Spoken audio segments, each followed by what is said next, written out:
Imagina a seguinte situação.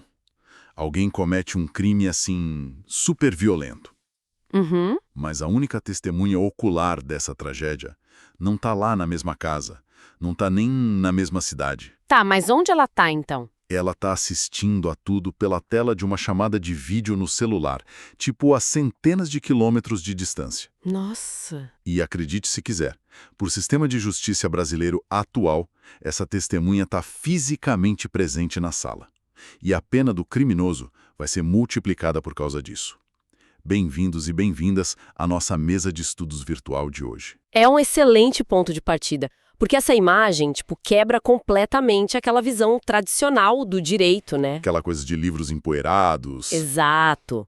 Leis escritas em pergaminhos de séculos atrás. O que a gente tem na nossa frente hoje prova exatamente o contrário. Com certeza. E só para dar o contexto de onde a gente tirou essa informação, a nossa mesa virtual hoje está quase cedendo ao peso dos arquivos. Nossa, tem muita coisa. Demais. A gente recebeu um pacote massivo. Tem um arquivo de áudio pesado, tipo 198 megabytes via Transfernal. Que é uma aula sobre medidas cautelares, né? E detalhe, com os dias contados para expirar. Pois é. E além disso, a gente tem uma lista que parece não ter fim de links de transmissões do YouTube. Tem até uma menção solta, quase um enigma, sobre contratos inteligentes. Uhum. Os smart contracts. Isso. Mas a joia da coroa, o que ancora toda essa nossa análise profunda de hoje, é um documento extenso com 68 questões comentadas. Isso mesmo. É o material do concurso para promotor de justiça substituto do Estado de São Paulo. Foi elaborado minuciosamente pela professora Yasmin Uchara, do Estratégia Carreira Jurídica. Exatamente. Mas olha, e aqui entra o detalhe crucial. Qual? Olhar para isso tudo apenas como um gabarito de prova seria, assim, um desperdício imenso. Ah, sem dúvida. Até porque a nossa missão aqui não é ajudar ninguém a passar no concurso, né, ou fazer quem nos ouve decorar artigo de lei. Nem pensar. A ideia é usar essa montanha de informações complexas para decodificar como o Estado brasileiro, na prática, está lidando com os problemas mais espinhosos da nossa realidade atual. A prova é, na verdade, um raio-x do Brasil. Ela expõe as fraturas expostas da nossa sociedade. E que fraturas, né? Pois é, o que é exigido de um futuro promotor reflete o que está acontecendo nas ruas, nas redes e nos gabinetes agora. A gente está falando da explosão de crimes cibernéticos que não respeitam fronteiras. Daquela engenharia financeira do colarinho branco. Sim, que é quase invisível. E do endurecimento necessário contra a violência de gênero. E, claro, daquele eterno cabo de guerra sobre até onde vai o poder do próprio Estado. Ok, vamos desempacotar isso, porque essa nossa jornada começa lá nos recantos mais tecnológicos e sombrios da criminalidade financeira. Vamos lá. A lei claramente está numa corrida contra o tempo para alcançar o crime moderno. Um dos conceitos que mais chamam a atenção nesse material é uma decisão do STJ, o Superior Tribunal de Justiça, sobre a chamada autolavagem. A self-laundering para entender a importância disso, a gente precisa dar um passo atrás. Tradicionalmente, a lavagem de dinheiro era vista quase como um crime terceirizado. Como assim terceirizado? É tipo, uma pessoa ou uma facção comete um crime antecedente, digamos, tráfico ou corrupção, e isso gera um dinheiro sujo. Certo. Certo. Aí, outra pessoa, o lavador, pega esse dinheiro e faz ele parecer limpo no sistema financeiro. O debate jurídico sempre foi: a mesma pessoa que roubou o dinheiro pode ser punida de novo em um crime separado por tentar lavar esse mesmo dinheiro. É uma matemática curiosa, né? Me vem à cabeça uma analogia. Diga. É como roubar um carro e, em vez de simplesmente vender as peças num desmanche no meio da madrugada, o ladrão decide abrir um lava-rápido de fachada. Com CNPJ, contador e tudo. Exatamente, só para justificar para a Receita Federal o dinheiro que ele, entre aspas, ganhou roubando os carros. O que o sistema penal está dizendo é que o Estado vai punir tanto o roubo do carro quanto o teatro corporativo montado depois. É uma ótima analogia. O que é fascinante aqui é entender o porquê dessa dupla punição. O STJ consolidou o entendimento de que gastar o dinheiro roubado é uma coisa. Tipo ir na padaria comprar pão com dinheiro sujo. Isso. O criminoso ir ao mercado comprar comida não é lavagem. É apenas o exaurimento do crime. Ele está aproveitando o furto. Faz sentido. Mas A partir do momento em que ele pratica atos autônomos para reinserir esse valor no sistema legal, como abrir esse seu lava-rápido de fachada, ele ataca um bem jurídico totalmente novo. Que seria a economia, né? A ordem econômico-financeira do país, exato. Por isso, a imputação simultânea é perfeitamente possível e legal. E olha, a punição não para por aí. O cerco se fecha de forma ainda mais dura, dependendo das ferramentas que o criminoso usa. A pena para lavagem de dinheiro, que já não é pequena, sofre um aumento de 1 a 2/3 se o crime for cometido de forma reiterada. Ou por meio de organização criminosa. Isso. Ou, e aqui está o pulo do gato, utilizando ativos virtuais, ou seja, criptomoedas. O que mostra a tentativa do direito de mapear um território sem fronteiras físicas. O legislador entende que a criptomoeda, por ter essa natureza descentralizada e muitas vezes anônima, dificulta enormemente o rastreamento por parte do Estado. Fica quase invisível. Então, um aumento de pena funciona como um contrapeso a essa dificuldade tecnológica. Mas sabe de uma coisa? Essa modernização não atinge só a internet global.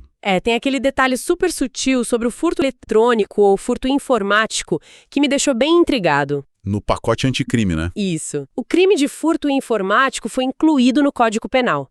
Mas tem um aviso muito claro de como os tribunais interpretam isso, não importa se o dispositivo eletrônico estava conectado à internet ou não no momento da fraude. Exato. O crime acontece do mesmo jeito. Mas espera, se não tem internet, como que a gente está falando de um crime cibernético moderno? Porque o alvo do crime é o sistema.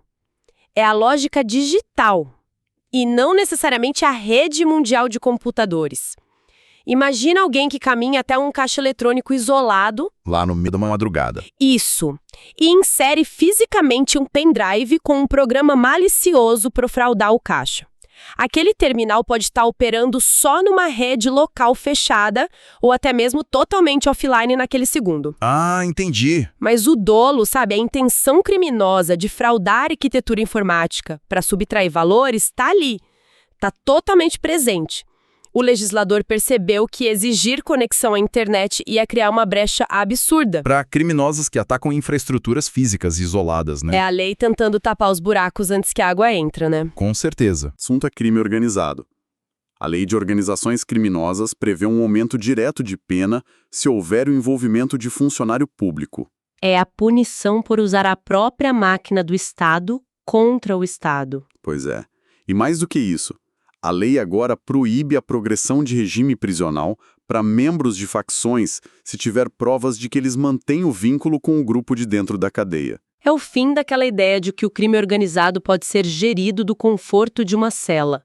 O Estado está dizendo o seguinte: não basta cumprir o tempo de pena cronológico para voltar às ruas. Tem que provar que saiu do grupo. É necessário provar de forma cabal o rompimento dos laços associativos.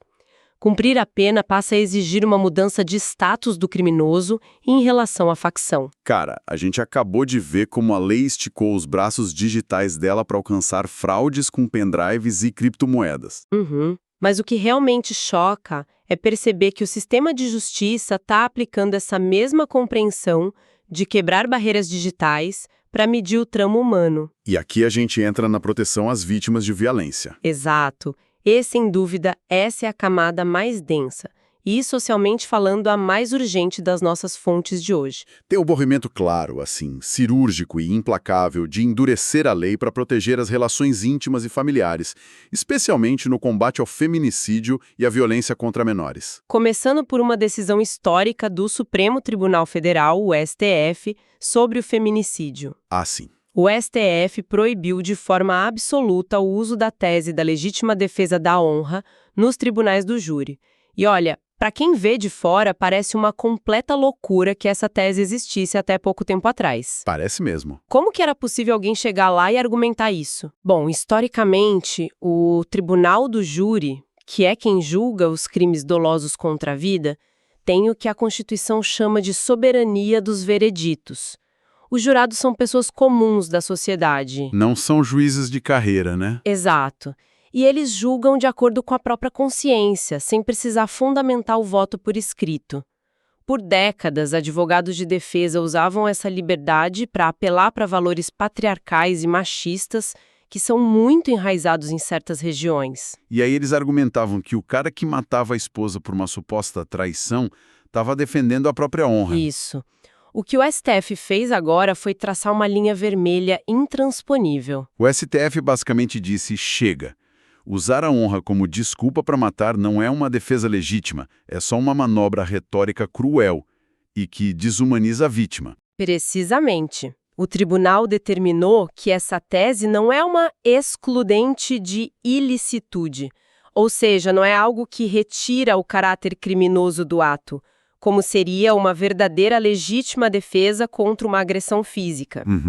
Pelo contrário, ofende os princípios constitucionais da dignidade da pessoa humana e do direito à vida. O júri continua soberano, sim, mas essa soberania não pode servir de escudo para inconstitucionalidades que perpetuam a barbárie. E o legislador não está olhando só para a vítima que perdeu a vida, né? Ele está olhando para quem fica para trás. A pena do feminicídio sofre um aumento drástico, de 1/3 até a metade, se o crime for cometido na presença física de descendentes ou ascendentes da vítima. Filhos ou pais. Mas aí entra aquele gancho que a gente usou para abrir a conversa de hoje. A lei atualizou esse texto para incluir presença física ou virtual.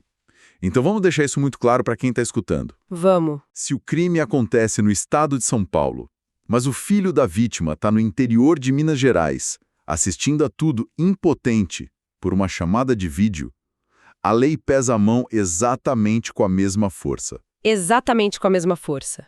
E a razão para isso, nossa, é de uma sensibilidade jurídica brutal. Como assim? A lei está reconhecendo a realidade psicológica do trauma, o dano irreparável causado ao cérebro e à alma de um filho que vê a mãe ser assassinada não é filtrado, não é amenizado pelos pixels da tela de um smartphone.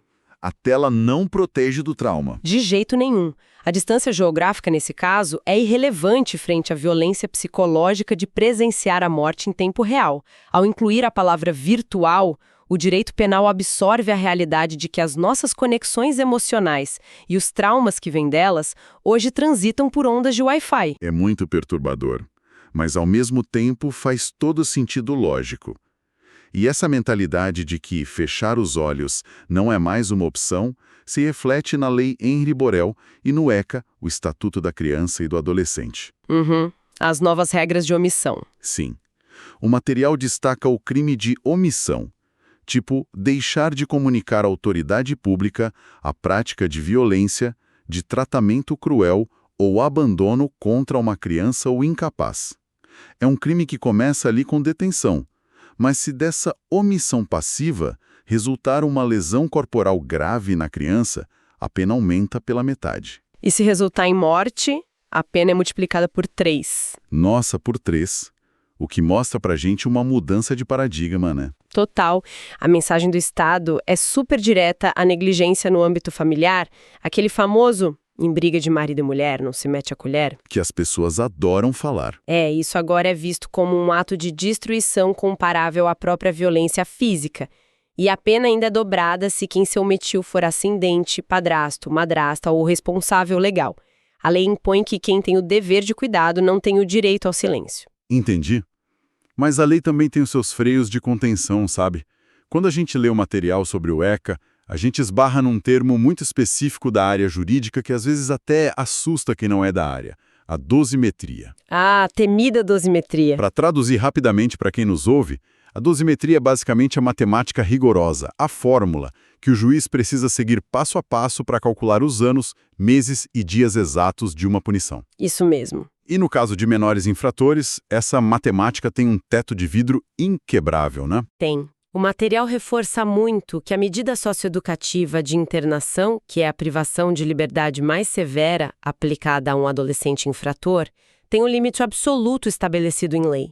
Nunca, sob nenhuma hipótese, pode exceder o período de 3 anos. Mas espera, mesmo para crimes gravíssimos, tipo um homicídio? Mesmo para crimes gravíssimos. E o motivo central para isso é a própria natureza da medida. O sistema socioeducativo, pelo menos na arquitetura legal dele, não tem um caráter puramente punitivo e retributivo. Diferente de uma penitenciária para adultos. Exato. O objetivo primordial estipulado pela Constituição e pelo ECA é a ressocialização. É um caráter pedagógico, considerando que o adolescente está ali numa fase peculiar de desenvolvimento. Então, manter a brevidade da privação de liberdade é um princípio inegociável. O que nos leva a uma questão puramente prática. Porque, pensa bem, para caçar carteiras anônimas de criptomoedas, provar intenção de fraudes offline ou processar um pai por uma omissão fatal. Para tudo isso, o Estado precisa de uma força motriz. Precisa de alguém empurrando a engrenagem. Alguém com poder de fogo para bater de frente com tudo isso. E essa figura central no nosso material é o promotor de justiça, que representa o Ministério Público. O Ministério Público, que foi desenhado após a ditadura militar pela Constituição de 88, é uma instituição formidável. Tem um nível de autonomia quase ímpar no mundo. As questões processuais da prova mapeiam justamente a espinha dorsal dessa instituição. Quais princípios, por exemplo? Princípios como a unidade, a indivisibilidade e a independência funcional de cada um de seus membros. Eu gosto de visualizar o Ministério Público como o sistema imunológico do corpo humano, ou melhor, do tecido social. Eles não servem só para atacar os vírus perigosos do crime organizado, ou os tumores da corrupção. Eles cuidam da manutenção diária do corpo. Perfeito. A fonte mostra que o promotor atua para garantir desde a pensão alimentícia de uma criança até interesses sociais gigantes. E tem um detalhe fascinante que o material traz sobre a Constituição do Estado de São Paulo. Qual? Lá diz que o Ministério Público deve agir imediatamente se o livre acesso às praias do litoral paulista for impedido. Ou seja, se um milionário resolve fechar uma praia com uma cerca. Não é só um problema de vizinhança. É o sistema imunológico estatal sendo acionado para garantir que o cidadão comum tenha o direito de colocar o pé na areia. É muito interessante. E seguindo exatamente essa sua lógica do sistema imunológico, o grande perigo que a biologia ensina pra gente é quando esse sistema fica hiperativo e começa a atacar o próprio corpo, gerando doenças autoimunes. Nossa, bem pensado. É por isso que um poder dessa magnitude exige linhas vermelhas muito claras de competência. A independência funcional é a maior blindagem de um promotor, claro. Mas ela tem um custo. O Supremo Tribunal Federal, por exemplo, entende que membros do Ministério Público são terminantemente proibidos de assumir cargos políticos no Poder Executivo. Eles não podem ser, secretários de segurança pública de um estado? Não, de jeito nenhum. E a justificativa vai direto no coração do sistema de freios e contrapesos. O Ministério Público tem como uma de suas missões fundamentais fiscalizar e investigar o próprio Poder Executivo. Ah, claro. Se um promotor aceita um cargo de secretário ou de ministro de Estado, ele se torna um subordinado direto do governador ou do presidente. Ao fazer isso, a independência institucional desaparece, não tem como o fiscal ser subordinado ao fiscalizado. Seria um conflito de interesses gigante. E também existem limites na própria sala de audiência, né? Uma das inovações recentes que o material cita é o Acordo de Não Persecução Penal. Que o pessoal chama pela sigla ANPP. Isso. Basicamente, para quem não é da área, é uma ferramenta onde, para crimes sem violência e com penas menores, o criminoso confessa o crime. Aí o Ministério Público propõe um acordo de punições alternativas antes mesmo de um processo longo e custoso começar. Isso mesmo. Mas o detalhe aqui é crucial, não é um cardápio de restaurante onde o investigado senta, olha o menu e diz, eu exijo o meu acordo. De forma alguma. O NPP não é um direito subjetivo líquido e certo do investigado. É uma prerrogativa do Ministério Público.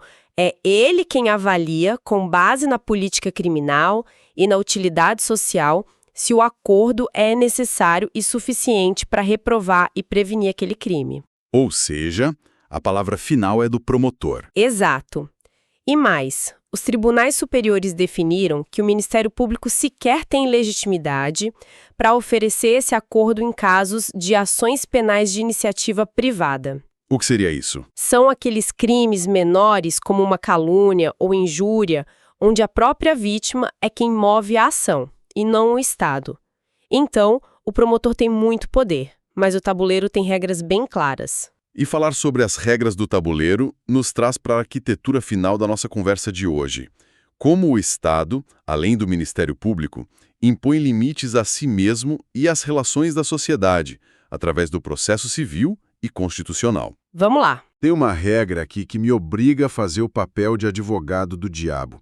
Vamos olhar para a súmula vinculante número 13 do STF. Ela é muito famosa na política. É a regra que proíbe o nepotismo, né? Isso. Ela diz claramente que nomear cônjuge, companheiro ou parente até o 3º grau para cargo em comissão no serviço público viola a Constituição. É um princípio fundamental da moralidade pública. Certo. Mas aí a prova destaca que o STF entende que essa proibição automática de nepotismo não se aplica a cargos eminentemente políticos, como os secretários de Estado, por exemplo. Espera aí. A lei proíbe que o prefeito contrate o sobrinho para carimbar papel na prefeitura, mas abre uma brecha justamente para que ele nomeie a própria esposa como secretária de Educação com um maior orçamento do município. Como o Estado justifica o que parece ser uma contradição flagrante? Essa é uma provocação essencial para entender como a mais alta corte do país pensa a separação de poderes. O STF, ao analisar essa questão, faz uma distinção técnica focada na natureza do cargo. Explica melhor. De um lado, você tem os cargos administrativos comuns, diretores de departamentos, chefes de gabinete. Nesses, a regra constitucional da impessoalidade e do critério técnico impera de forma absoluta. A proximidade familiar ali presume um favorecimento indevido. E do outro lado? Do outro lado estão os cargos políticos, como ministros e secretários de Estado. O raciocínio do STF é que esses cargos são instâncias de comando que definem o rumo político do governo. São os cargos de alto escalão. Isso.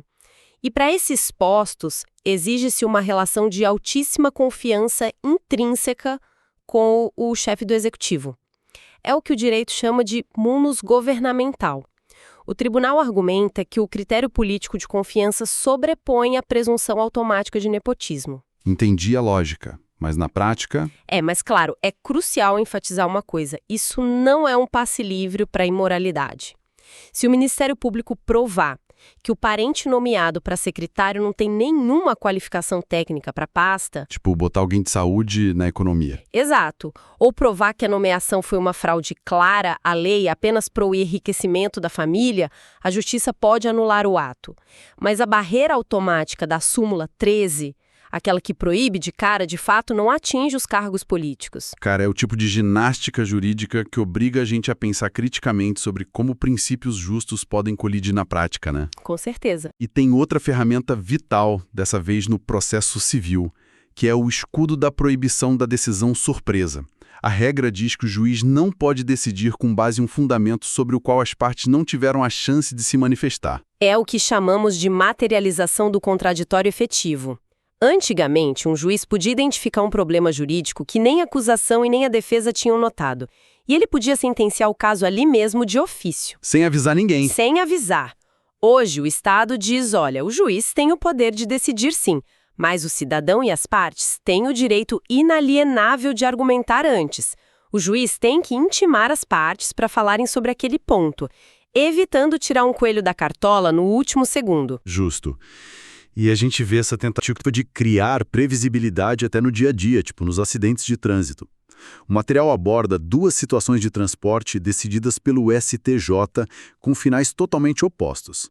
A primeira é o transporte de simples cortesia, a boa e velha carona entre amigos. Ah, sim. Se o carro bater, o motorista só é obrigado a indenizar o passageiro se ficar provado que ele agiu com dolo, ou seja, intenção, ou com culpa gravíssima, tipo dirigir completamente embriagado.